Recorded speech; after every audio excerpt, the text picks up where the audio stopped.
In recent years, Singapore has seen an increasingly high migration rate, with about 6 in every 100 Singaporeans living overseas. Compare that to other developed countries in the region, such as 3 in 100 in Australia and 1 in 100 in Japan. That actually means that in a group of 15 Singaporeans, 1 lives abroad.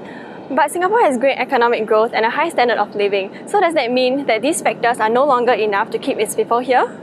17-year-old Dara Chong has dreams of migrating to Japan and is actively taking steps to realize that dream. I've mainly decided to move to Japan because of my field of interest in makeup and like beauty related things. I'd say the biggest step I've taken to migrate would be dropping out of school to start a full-time job just to fund for this migration. And also I've also started taking Japanese classes. In my personal opinion, I think that we lack a lot of exposure here in Singapore. Many people want to migrate because like their field of interest isn't widely sought after here in Singapore, and that being here wouldn't bring them like far. That's why most people want to migrate. But what exactly does it mean to migrate out of the country, and why are more and more people doing it? Migration is a multidimensional issue, and it doesn't necessarily mean that the person will be relocated permanently. And there are many reasons why Singaporeans choose to work and live overseas. For socio-economic reasons, where they want to have enjoy a higher standard of living, the opportunities that you can get, experience that you can get in other parts of the world, or for more of the emotive reasons, like you like to have a better work-life balance, or you like to work and live with your spouse who may not be a Singaporean. And increasingly, you also observe more and more Singaporeans who work and live abroad, but they continue to retain the Singapore passport. Right. So in other words, they, when they have kids, their kids will be registered as a Singapore citizen.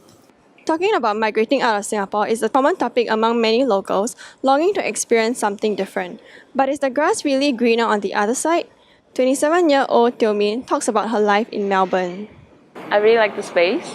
I feel that there's a bit too many people here, so maybe that's one of the points. At the moment, I will still continue living there because my immediate family is in Australia. So my dad, my mom, my brother. So they are going to stay there forever. But if the opportunity comes, I don't mind coming back. I might consider bringing my kids back to study. That's a very high possibility. According to Dr. Leong, migration is not the problem, engagement is. Will people continue to stay connected with Singapore and its ethos even after they leave? There's been a lot of resources and attention devoted to help Singaporeans stay engaged. Right, so every year you have the Singaporean Day, right, to be held in different cities. There are also more specific policies. For example, in terms of housing, perhaps get some short-term rental accommodation and then eventually settle in for something longer term. But at the same time, you also see a lot more ground-up initiatives. Singaporeans who have traveled abroad, they actually play a much bigger role, right, to encourage and nurture that connection with overseas Singaporeans. They understand that there's always two sides to the same story. So those Singaporeans are, to some extent, the ambassador, the cultural ambassador. While the government is doing its best to keep its people here in Singapore, the ones who can truly make a difference are you and me. With more efforts by the society to help nurture and maintain the connection with overseas Singaporeans, we can always look forward to more Singaporeans identifying this place and the people here as their home.